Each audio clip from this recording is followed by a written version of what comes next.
আগামী 60 লক্ষ যে আবেদনকারী, তার মধ্যে 26 লক্ষ বাতিল হয়েছে ফর্ম।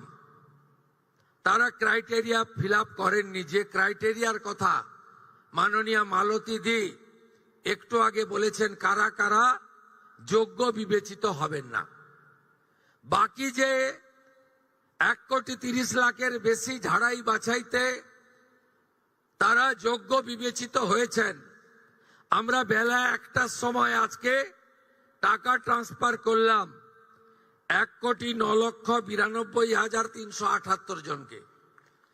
আজকে রাত্রি 12টা পর্যন্ত বাকিরাও পোর্টাল আপলোড হতে হতে তাদের অ্যাকাউন্টেও টাকা ঢুকতে শুরু করবে।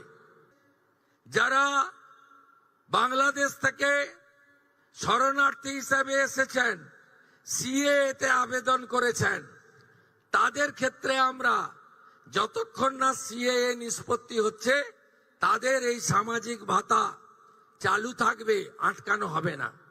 শুধু তাই নয়, প্রশ্ন তুলতে পারেন এরা তো মূলত হিন্দু। আমরা সেক্ষেত্রে আমাদের লোক ধর্ম পালন করেছি। যারা ট্রাইব্যুনালে অ্যাডজুডিকেট হয়ে ট্রাইব্যুনালে আবেদন করেছিলেন, তাদেরকেও আমরা যতক্ষণ না ট্রাইব্যুনালে তাদের বাতিল বলে ঘোষণা করছে, তাদের এই ভাতা চালু রাখার সিদ্ধান্ত গ্রহণ করেছি। অ্যাকচুয়ালি 4টে পৃষ্ঠা ছাড়া ফিল আপ করা ছিল না, আর একবার আপনি ফিল আপ করে দিয়েছেন, একেবারে পোর্টালে আপলোড হয়ে গেছে। শুধু এই স্কিম নয়, ভারত সরকার, পশ্চিমবঙ্গ সরকারের আরো অসংখ্য স্কিমে আপনি সুযোগ পাবেন। আপনাকে আর দ্বিতীয়বার ফর্ম ফিল আপ করতে হবে না। তাই আপনারাও সহযোগিতা করেছেন, আমরাও আপনাদেরকে, আপনাদের ধৈর্যকে আমরা কুর্নিশ জানাই।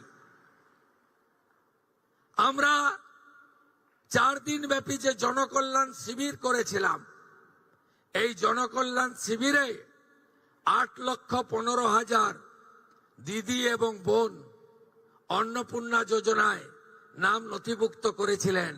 খুশির খবর, আজকে যাদেরকে টাকা ট্রান্সফার হলো তাদের মধ্যে জনকল্যাণ শিবিরে আসা 8,15,000 প্রত্যেকেই তাদের অ্যাকাউন্টে টাকা পেলেন।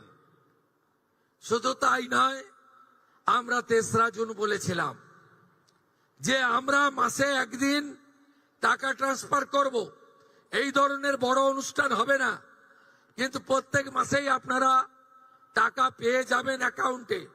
এবং যেহেতু ফর্ম ফিল আপ এবং ভেরিফিকেশন পোর্টালে আপলোডের প্রক্রিয়া চলছে, পুরো জুন মাস সময় দিয়েছি, পুরো জুলাই মাস সময় পাবেন, পুরো আগস্ট মাসও সময় পাবেন। আমরা বলেছি সরকারের যত স্কিম চালু আছে, ছাত্রীদের জন্য, বোনেদের জন্য, কন্যাশ্রী সহ, সেগুলো চালু থাকবে। কোন স্কিমে আমরা আপনাদের অধিকার থেকে বঞ্চিত করব না।